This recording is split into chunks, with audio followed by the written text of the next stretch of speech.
Бишкекте 40тан ашуун киши якын инкар идеологиясынан баш тартты. Үстүбүздөгү жылдын 23-январ күнү Бишкек шаарындагы башкы Имам Саракси мечитинде 50гө чукул якын инкардын мүчөсү өздөрүнүн мурдагы көз караштарынан баш тартышты.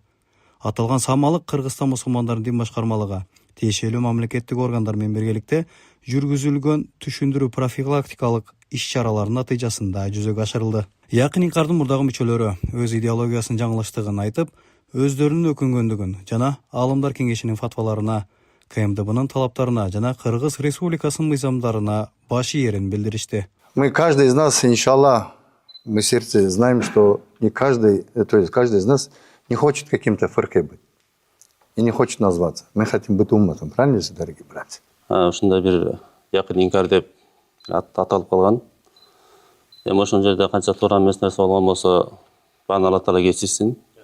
Баарыбыз биргеликте иш кылганга даярбыз иншалла. Жалпы эл журттан кечирим сурайбыз.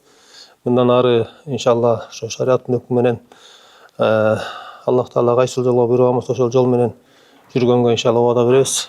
Туура эмес бир иш кылган болсок, Аллахтын алдында тобо кылабыз.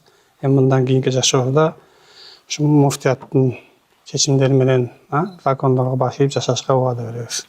Туура эмес иштер кеткен болсо, мен Аллахтан кечирим сурайм и муфтияттан да кечирим сурайм. Мекенди да сүйүү имандан дейт да. Баарыбыз ошол даярбыз иншалла муфтияттын астында ошо биригип. Ошого чейин жанагындай инкар якын жамаатында жүрүп ката иштерди кетирген болсок кайттык. Буга чейин үгүт насаатта жана такыбалыкта терең кетип калыптырбыз. Биз муфтияттан корккондуктан эмес, үммөттүн биримдиги, Кыргызстан мусулмандарынын тынчтыгы үчүн инкар жолунан баш тарттык. Мындан ары жаран катары мамлекетибиздин мыйзамдарына жана мусулман катары муфтияттын фатваларына баш ийебиз. Азирети муфтийдин ынтымакка жана биримдикке багытталган аракеттерин колдойбуз, деди агындын мурдагы активдүү өкүлү.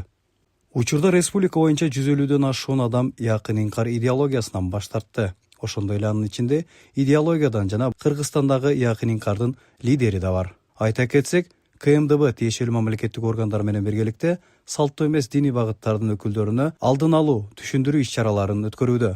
Бул иш-чаралардын максаты ар кандай чоочун диний идеологиялардын жаңылыштыгын көрсөтүү жана тарапташтарына салттуу динди түшүндүрүүгө багытталууда.